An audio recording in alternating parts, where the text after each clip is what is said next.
Juggling motherhood and modern day life can be stressful and relentless, but it doesn't need to be this way. The Joy of Being podcast is the answer to maternal mental health, bringing sustainable relief and calm to hardworking mums everywhere so that you, your family and work can thrive. My name's Marina Pearson and I'm your host, transformational coach and mum who loves to interview business owners, transformational professionals and creatives to have insightful conversations about what it takes to really live a life that is thriving, fulfilling and full of joy. So in the next coming weeks, I have decided to launch a coronavirus series in which I'll be bringing on amazing guests to talk about these uncertain times and how even in uncertainty, there can be an amazing opportunity for us to thrive. Now, that may sound weird, especially if you're seeing markets tumble, especially if you've got people around you that are suffering because of the virus, and maybe even if because you are scared of your business coming to a halt.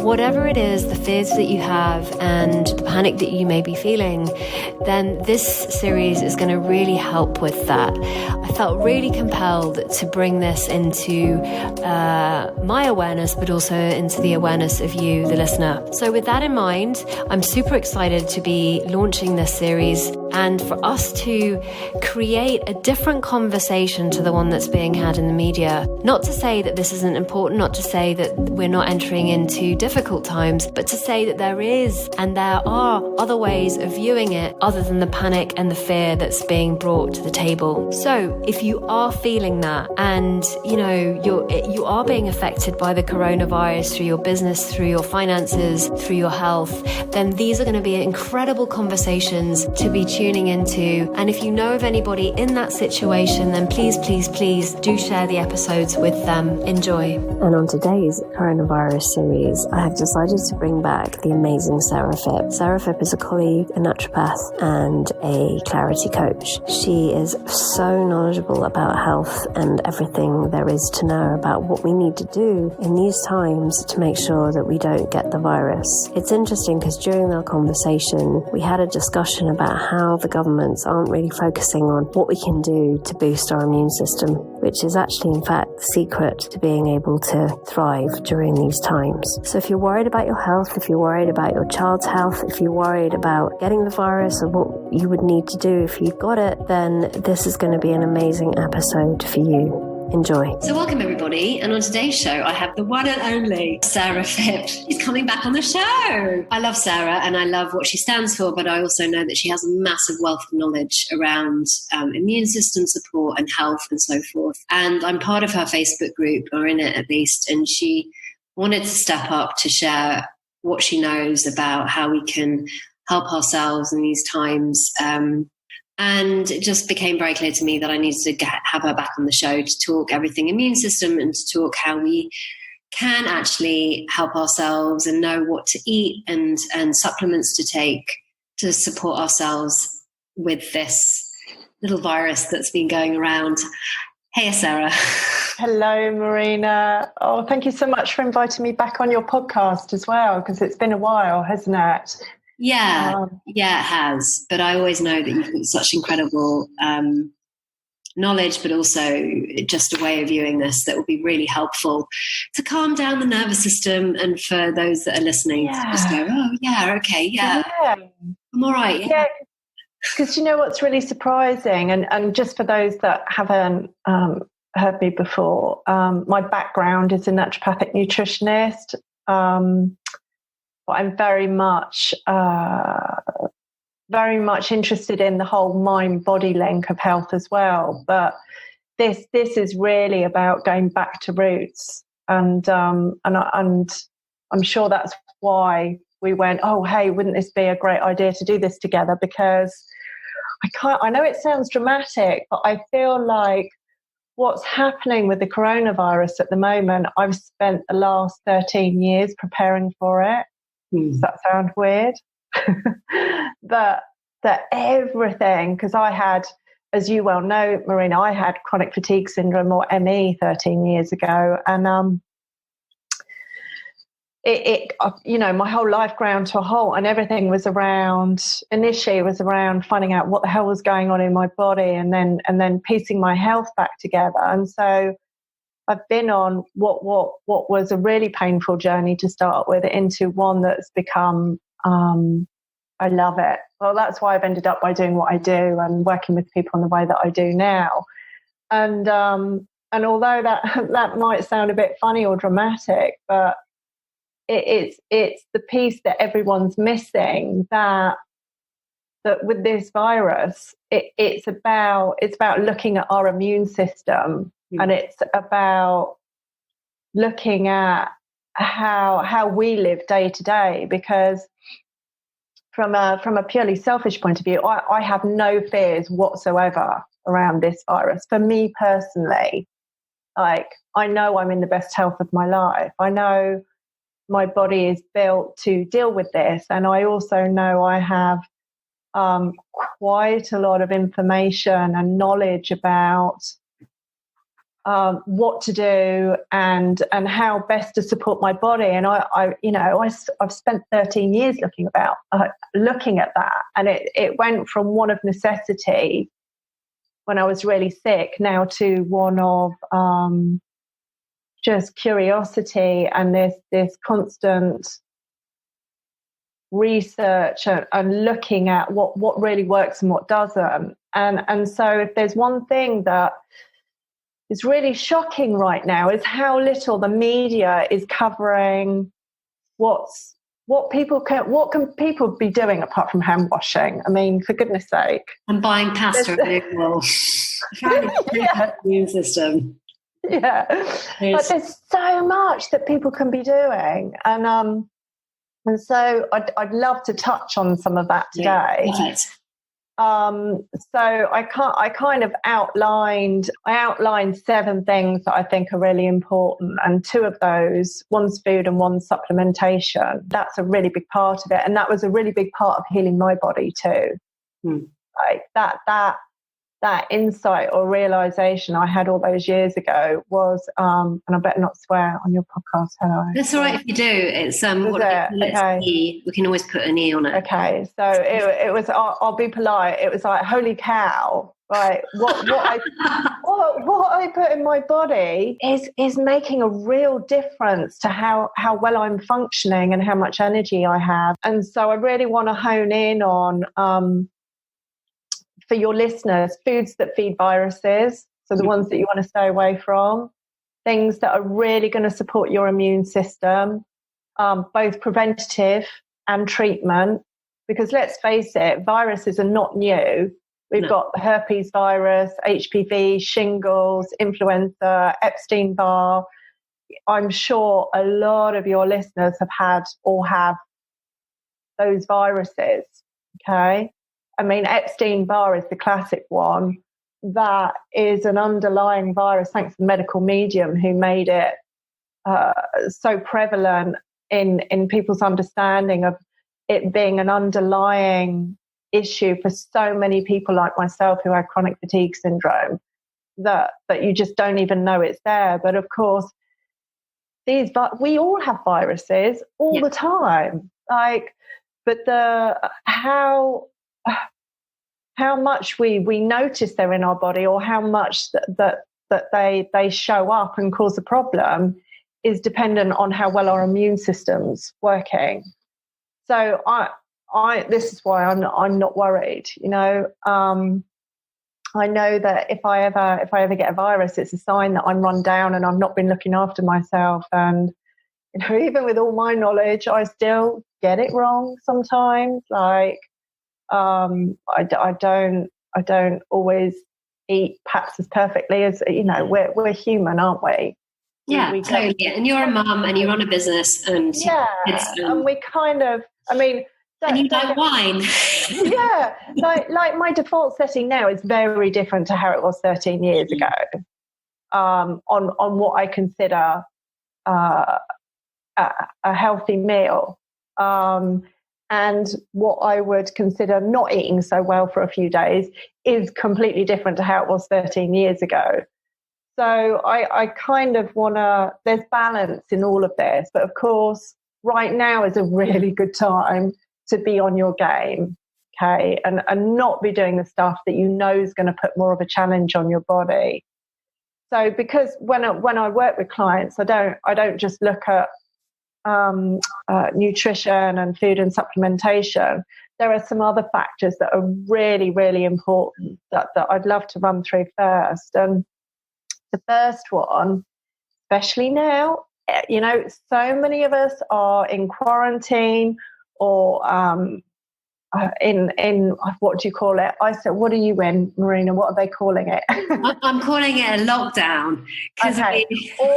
or in lockdown, or if you're like me, I've chosen to self-isolate it just makes sense to me, because I could be a carrier of this virus and not even know it and show no symptoms whatsoever. Like lots of other viruses, we can carry them, not even show symptoms. It's like not many people, well, I don't know if many people know, Bell's palsy is part of the shingles virus. Most people don't even know they have it until they have an attack of Bell's palsy.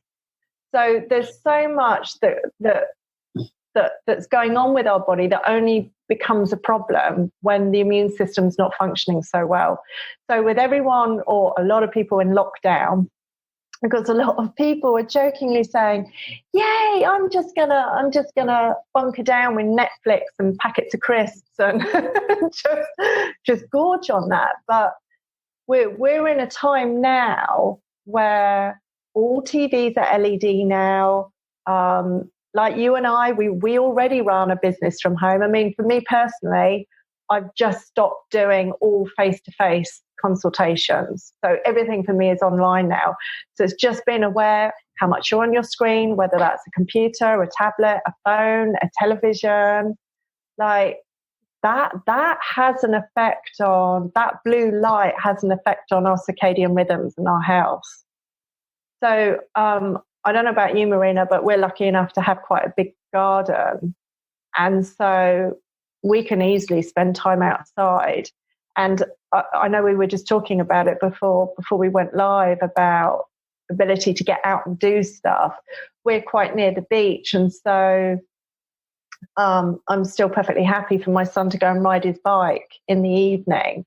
Like, there are times where you can still get out and get fresh air, and that's really important to get that natural daylight, because that blue light is so damaging to our health. Like, we even have it with LED lights, don't we, with the low energy light bulbs. Even though I have to say we scrabble around a lot to find the old halogen incandescent bulbs, we still have by far the majority of those in our home at the moment, just because they're so much better for your health. So that's one really key thing, and that feeds into so many other things, not least your sleep. Like, if you're someone that has trouble sleeping, think about it. And I know as we're talking to each other, we're both wearing glasses. The glasses I'm wearing are not because of my vision, they're because they're blue light blocking glasses. So I'm very conscious of that when I'm on the screen. So that's a really important one for people, especially now. Like, there are going to be so many people that are going to be on screens way more than they normally are, is my guess. I don't know. I might be wrong. I mean, we've seen it, haven't we, with this generation with smartphones, and they're just, I mean, I know with my kids, it's like they'd just be on their phones all the time if you let them. So that's a really big one. The next one is radiation from Wi-Fi, from smart meters, just being aware of that in your home as well, because that lowers your immune system too. And not wanting to get into too much of being labeled conspiracy theory. I don't know if many people know this, but in Wuhan, where the coronavirus started, was the launch of the pilot study for 5G. Now, I don't know what the big story is behind that, and I'm not even going to go there. But I don't think it's a coincidence that it started in an area with very high dense population. The air quality there is not very good. Throw that into the mix too. it's not going to have done an awful lot to help, is what I'll say. So there are so many energy companies right now that are offering people huge discounts to get smart meters put in. They are a terrible idea. So if somebody's listening, they're like, what is this? Look up sashastone.com. And if you're interested in it, Sarah, in fact, it was funny because he's somebody that I was introduced to in Bali. I didn't really know much of his story, and I just happened to stumble on this last night. Funny. Which is really interesting that we're talking about. Yeah, serendipitous, yeah. But worth looking into. He looks like a bit of a nutter, as in like just this conspiracy theory. He's actually done an entire documentary on it. So if you're interested. Yeah, and I wish for the life of me I could remember the name, but someone's done a TED talk on it as well. I'm sure this guy who got really sick because where he was living, I think it was in a flat or something. It was years ago that I listened to it. He was right next to all of the smart meters for the building, and he got really sick. So it, it's just being aware of your environment and being aware of what's going to put more strain on your body. I mean, we used to be super on it at home. Everything's hardwired in our home. As the kid, I've got teens now. It's very hard to get them off their smartphones when they're in the house. But we do have a rule that everything goes off at 8:00 at night. Wi-Fi goes off overnight. So, there are always simple measures. If you don't want to go whole hog, there are simple measures that you can put in place to cut down your exposure to it. What else do you do? Is it you just take it off at 8, or? Yeah, we just don't have it on. I mean, years ago when I was unwell, I could tell you if I was in a house that had Wi-Fi. I could feel it. I could absolutely feel it. Now I'm way more resilient to it. But it's, yeah. But so yeah, sorry about that. Just had to go and sort my son out. It's been like all day, but it's all good. Like, it's just part of what's been going on. So, but yeah. Yeah, I think there are going to be lots of parents juggling. I know schools around us are imminently closing one by one, but mine are teens, so they're pretty self-sufficient these days. But yeah, younger ones not so much, and especially when they're at home and they know that they have you. So it's just... yeah. So yeah, talking about the whole thing around Wi-Fi and screen time, and we can mitigate that by really simple things like making sure we're out in natural daylight. There's so much to be said for those that are early risers, like getting up and outside and seeing the sun come up does wonders for your circadian rhythms and your health. Like that's really powerful to counteract the effects of the blue light. And just making sure that in the evenings, like when the sun has naturally gone down, to use candlelight or really low level lighting. It's a really good idea. And for those that have sleep problems, that could make a massive difference, because for me, even though we've changed our television in the last year, and the last one was an LED television. I don't know what it is about this one, but I don't watch it in the evening anymore because it does seem to affect my sleep. So it's just having an awareness around this stuff that we consider to be part of the modern lifestyle that is really interfering with how our bodies naturally work. And if it's interfering with that, then it's interfering with your immune system. And I don't think anyone would put up an argument against the fact that sleep is a major, major part of your keeping well and your immune system. People who don't sleep well are at much higher risk of all of those chronic illnesses. So that's really part of addressing all of that too. So, and please do hop in if you need to, Marina. Does melatonin help? Yeah, it can do. But if I'm always a bit wary of throwing in hormones, and it's if you've been on a flight, which I'm guessing that's probably when you use it, is it? If you've been on a flight and you're jet lagged, or you're adjusting from one time zone to another, it's brilliant. With my partner snoring. That's actually when I use it. Yeah. Oh, really? Really? Yeah. See, another one, CBD oil as well. That's true. And it makes sense. But if there's it's like everything. I don't want to recommend stuff or use stuff as a sticky plaster approach. If there's an underlying issue that's pointing to a problem with your health or something that really does need addressing, then it's better to address that. But yeah, the snoring partner, I get that.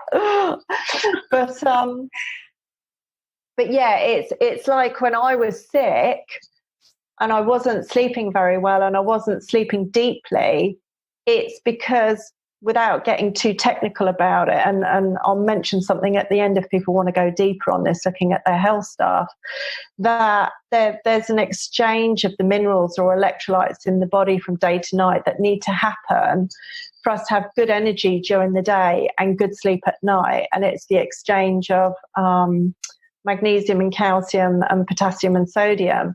And if they're doing it properly, then that natural sleepiness, winding down that we get in the evening and sleeping deeply and then waking up in the morning with energy, that should happen effortlessly. And if that's not happening, then it can be a sign that either there's a deficiency in those minerals, or because they work in pairs. So whatever happens with magnesium affects calcium, and the same with potassium and sodium. So there may be a deficiency of one or the other, or both. But likewise, the exchange of it might not be happening within the cell, which kind of takes us on to the next point, is hydration. Like, dehydration is one of the number one factors for getting unwell. Like, if the body's dehydrated, it just can't function properly. Like, even talking about those messengers, those chemical messengers that move in and out of the cell day to night, if the cell goes into dehydration alert, it just shuts down to preserve whatever water's in it. And then those little messengers don't pass in and out of the cell membrane like they're supposed to. So it's super important to stay hydrated. And of course, when we're stressed, we become more dehydrated, which I know a lot of people are at the moment. They're so distracted with what's going on, with, uncertainty about, for some it's their health, for some it's their work, for some it's day-to-day family life, like having to juggle, like yourself, having kids at home all the time and trying to work. So there's so much going on at the moment for people. So that's a really important part of it too. And hydration, I know that Marina, from us working together, that it's not just about water, it's about good oils in the diet as well. And, I'm a strong advocate of linseed tea, which is a great way to rehydrate the body. So it's again addressing all of this stuff to support an immune system, and it's never too late to start doing that. And there are some really simple things that I hope I've shared already that people can make changes straight away. Like, it is going to make a difference, because we know that. Take, for example, in China, the those that actually died from the virus tended to be older men. And of course, in China, older men like smoking, don't they? It's a very high rate of smokers in men. So it was more elderly men over the age of 60, that were more likely to die from it than anybody else. So it's just looking at habits, like are you a smoker? Do you drink a lot of alcohol? Are you obese? Like, we know so much of the Western world is obese now, that obesity and high blood pressure are two key factors as well that are going to put you in the high risk group. So it's so although I joked about it, like I've been working on this, coming up to this for 13 years, preparing myself for this, I'm kind of joking, but I'm kind of not. But when we're looking after our overall health, then there's not really anything to fear, because people aren't dying from the virus. They're dying from the complications when it goes into pneumonia, which of course only does that in an unhealthy body. So, yeah, it's really good to kind of, in many ways, this is giving us an opportunity to really look at the way we're living.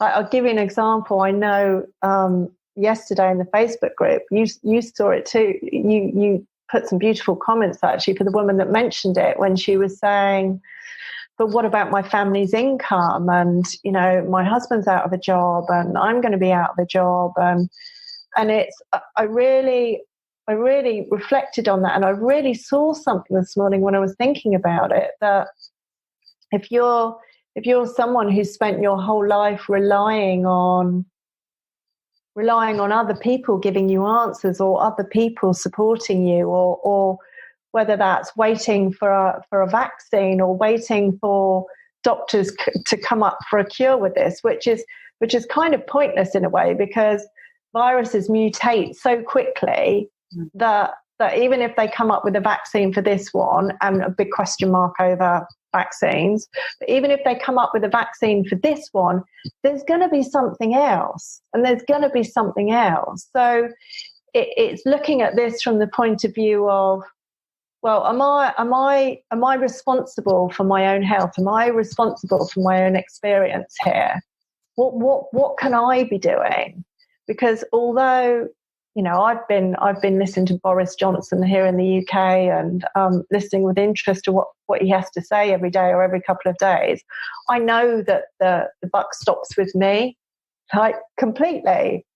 Of course it does. I've got to be responsible for what's going on. There seems to be, for many, this habit of so much reliance on other people being responsible for our health, other people being responsible for what happens with our income. And I don't say that lightly, because I know this is going to hit an awful lot of people in terms of their work and their ability to work, that people are going to have to start being resourceful and look at other ways that perhaps they can tweak their business or move it online, or other things that they can be doing.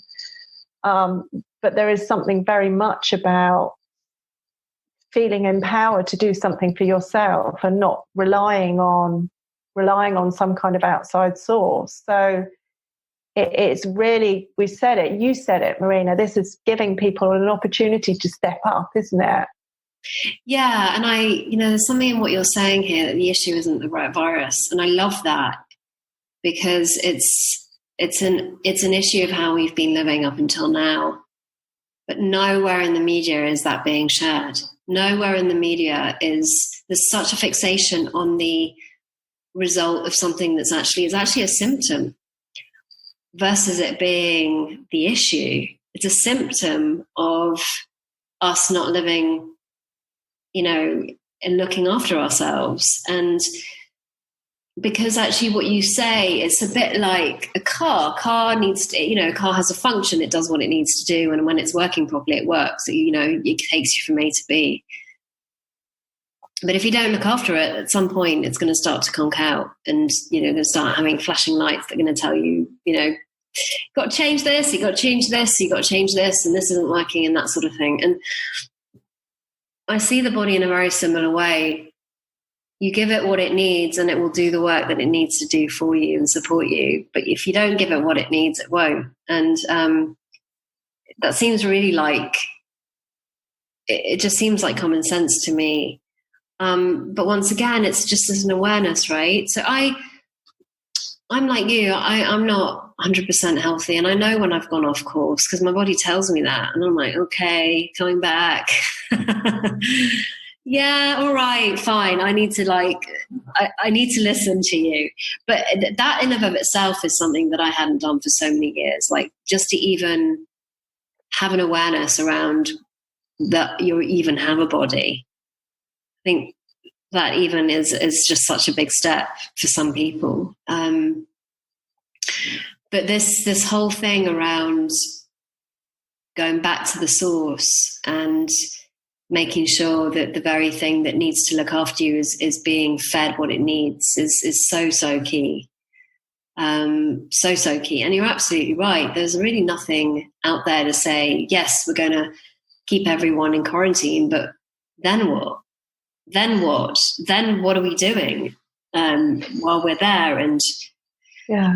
And it kind of, I do kind of get it, because it's slowing down the spread of the virus. So hospital and medical resources don't have this spike of where we're just not able to help all of those that are in trouble. And even though I'm saying this, like, I'm not worried about me, I am still taking steps to self-isolate, and I am still being mindful of those people that aren't in great health. I'm not going, oh, well, it's your fault because you haven't looked after your body, or you're like, I'll take my dad as a perfect example. He's coming up to 78 and he has type 2 diabetes. He has heart problems.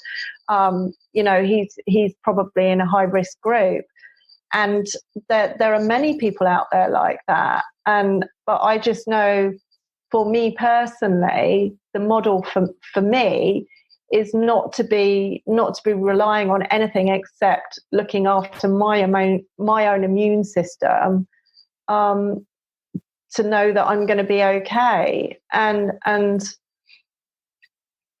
that has just been, that was a huge wake-up call for me at age 35 when I got really sick. Mm-hmm. You know, I'd lived so unconsciously for, like you said it too, Marina, for 35 years. It was like I had this vessel of a body that I just, if something went wrong, I would just take a pill to shut up the message. Like, oh, well, that's annoying, this hurts, or that hurts, or and it was just about shutting up the message and getting on with my life. And so it took me to get really unwell to see this really differently, and see that, oh, actually, the body's working for me. It's always working for me. It's absolutely doing the best thing it can when I'm giving it what it needs to thrive. And so it's such an important thing for people to see right now, that there's, as you say, like we're both saying, there's something much bigger at play here for people to see. Because it's interesting, isn't it, how quickly the talk came out about, well, when are they going to come up with a vaccine? Like that's going to cure it. Like that's the answer to the problem. And not saying, well, it's about what we're doing individually. It's what we're doing and how we're living. You know, if we take China, and how, if we take that small place of Wuhan, like what is life like there? How are they? I mean, they're living, but are they living? Do you know what I mean? How are they living? There's a lot of factories and people working, probably way too much than they should, and so yeah, which I guess brings us on to stress being a major immune as well. Massive, no? Yeah. Oh, very much so. And to me, what I'm seeing is that the thinking that people have around what's going on is actually doing a lot more harm than the actual virus itself. There's a lot of people in fear and panic. And we said, didn't we, Marina, that what a gift we have to have a different take on this, to have a different understanding around this, to see that you can experience all of this and plan and do sensible things to deal with it all, but you can do that from a place of level-headedness, without panic, without stress, just what makes sense to take action. And of course, repeated stress on the body depletes the immune system. There's nothing that depletes the immune system faster. And after I healed, when I was better, it took some years to recover from the chronic fatigue syndrome. But But when I did, and then I delved into the psychology behind the mind-body connection. Like now, the only time I ever get ill now is after a period of stress. Maybe I've something's happened with one of the kids. Maybe they've broken a bone, or or something's happened. There's been some kind of emotional turmoil. And I'm not saying, again, it's not the fact that they've broken an arm. It's about how we handle it. I want to be really clear on that if we're really caught up in thinking stress comes from something other than our own thought, the way that we create our experience, then the body reacts to that, because we go into our fight or flight response. And the more we're prone to doing that, the more the immune system depletes. So it depletes all of your vitamins and minerals, which is why it's quite funny when the government gives recommended daily allowances of them. And we'll delve into this and how some of them are really helpful for dealing with viruses, both prevention and treating. That it's so different from person to person, because if you're a really stressed person, then you probably need to take a B complex every day, because the B vitamins deplete massively when we're stressed.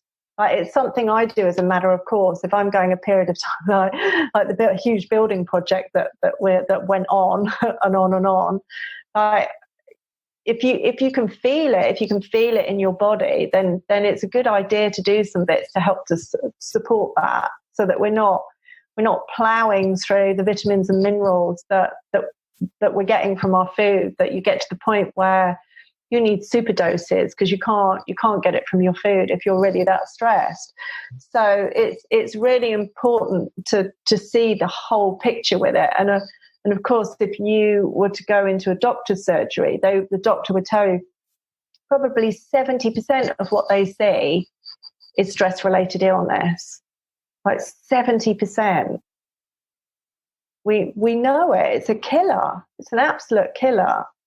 And I notice it again if I have a cold. Let's say, like, not many people know a cold is a coronavirus. There's been lots of different forms of coronavirus. Obviously, this one's different. It's far more virulent and the super spreader, because it spreads so quickly. But I know when I get a cold, I've been overdoing it. It's like, oh, okay, what's been happening? I feel myself coming down with a cold.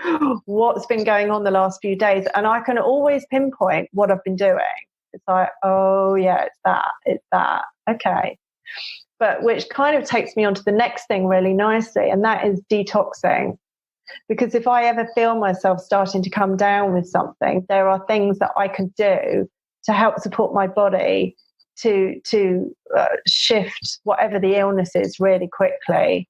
And I'm a big fan of enemas and colonics, and if I feel myself starting to pick up a virus, then enemas are a great way to. I've shifted countless illnesses by doing that, being on it really quickly, because what it does is it helps without too much information, but it helps because the liver feeds into the bowel. So the liver is the part of the body that really deals with any kind of illness that comes in. So if the liver's functioning really well, then it can handle an illness really quickly and shift it really quickly. So, and what doing the enema does is it helps the liver then to release more into the bowels and clear really quickly. And of course, you can combine that with castor oil packing.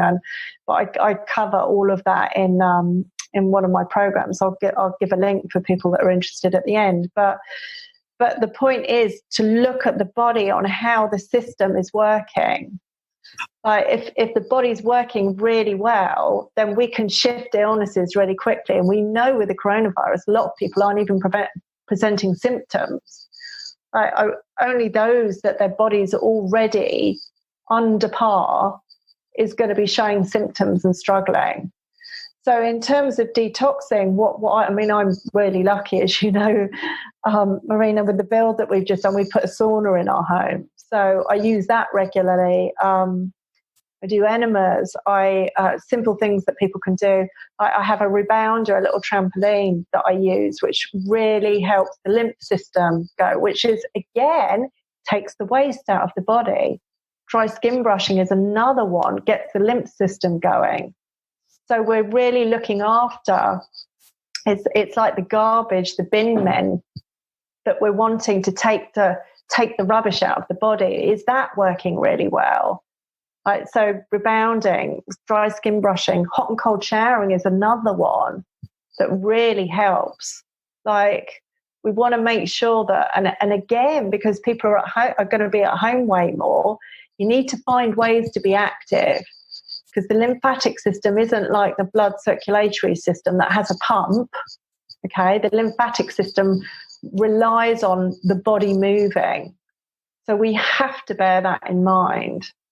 And so really now what I'd love to share is sort of just some tips around what's going to be really helpful for people in terms of food and supplementation and what they can be doing. So there are what I would call some real no-go foods right now, and they are eggs, dairy, pork, soy, gluten. All of those foods either cause inflammation in the body or they feed viruses in the body. So those are really challenging foods that are a good idea just not to be having right now. And certainly if you start to feel yourself getting run down with any symptoms of illness, then it's a good idea just to cut them out. The other biggie is sugar. Not that it feeds the virus, but it does deplete the immune system by half for several hours after you have it. Wow. I mean, when you have it, I mean, are you talking about half in terms of dosage or? In terms of how effective your immune system is, it depletes minerals in the body. Like, it'll deplete magnesium, it'll deplete B vitamins. It's well documented, the research. Your immune system is working at about 50% between 4 to 8 hours after having sugar. Wow, so no binge chocolate-ing. No, well, you could. Well, there's alternatives, isn't there? And then you could just do a colonic. Yeah. Well, there are alternatives, aren't there? Because you can make your own chocolate too, and you can have chocolate that's made, I make it with maple syrup. Again, it's a natural sugar. But all of this, I cover in more detail on my program. But this is it. Look to natural sweetness. Like maple syrup, yes, it's got sugar in it, but it's got a ton of other minerals in it as well. Medjool dates, really sweet. But again, lots of other goodness in there. So it's going back to really looking at good, wholesome foods. So the junk food and the processed food just has to go. Like, there's no space for it right now at all. And there's no excuse, because if people are at home more, you can be cooking, like making stuff from scratch. Like, this is about using fresh ingredients, and getting lots of fresh fruit and veg into yourself is a really good idea right now. Stay away from inflammatory fats like vegetable oils. They are terrible. You want to be using olive oil, cold, not heated. If you're cooking, using coconut oil or butter ghee. By all means, eat avocados, really healthy form of fat, and nuts and seeds and coconut, they're all great. But in terms of those horrible yellow plastic bottles full of processed oil, they put so much challenge on the body, and they're so inflammatory. So other good foods that are really helpful, that really support the immune system, an oldie but goodie, garlic. We all know that one. Garlic's great. Ginger's great. Had a clove before we started, so good thing that we don't have to see each other. Smell-o-vision. Can smell me from over here. Garlic is just wonderful. The minute I feel like I'm just about to go under, I have 2 cloves in the morning, 2 cloves at the evening. It's usually just completely blitz it out. Ginger, lemon. Yep, you've got it. That was next on my list. Turmeric, ginger, and one that is really helpful, especially with sore throats, is elderberry, like elderberry syrup. or an elderberry throat spray. Brilliant, really, really helpful. And then the other biggies, like if we move on to the supplements, there is so much information about vitamin C. Like, make vitamin C your best friend. Vitamin C has been successfully used to treat pneumonia for 50 plus years. Like, if we go back to the 1930s, it was successfully used to treat polio as well. It's not like this information is not very widely available. You really have to dig to find it. Okay. But vitamin C, we know it, don't we? As soon as you think of cold, well, I do anyway, it's vitamin C. It boosts the immune system, and it also treats all viruses. Okay. There's no virus. So it's not like this is an exception. It has a long history of knowing that it treats viruses. So it's known to kill every virus known to man and all of the new ones coming through. But you have to use it in a very specific way. Like in the Shanghai government are officially recommending vitamin C now for the coronavirus, COVID-19. Like, it's not widely known in the press or the media. They're not talking about it. But even those near death are being saved in China, Japan, Italy using intravenous vitamin C.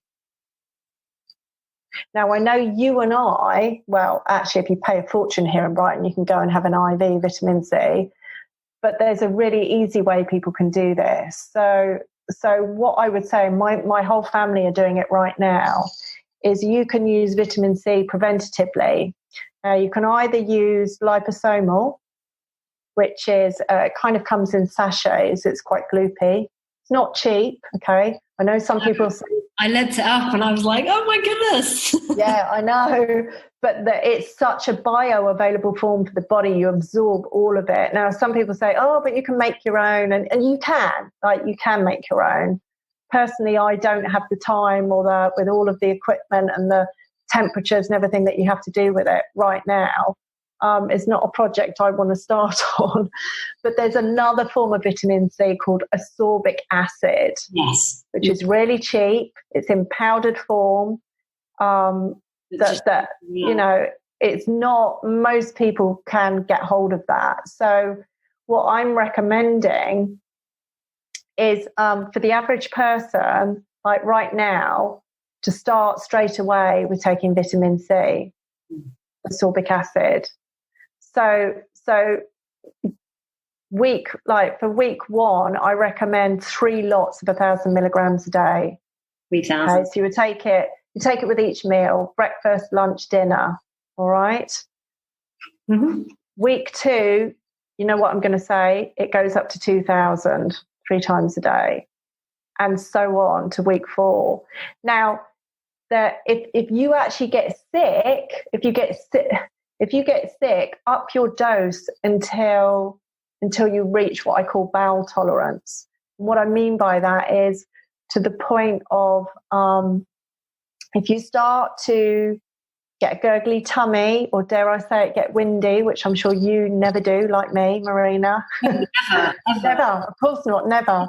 But if it gets to that point and the stools are starting to get loose, you've reached your limit. So, of course, everyone's limit is different depending on your body size. If you're bigger, you're going to need more.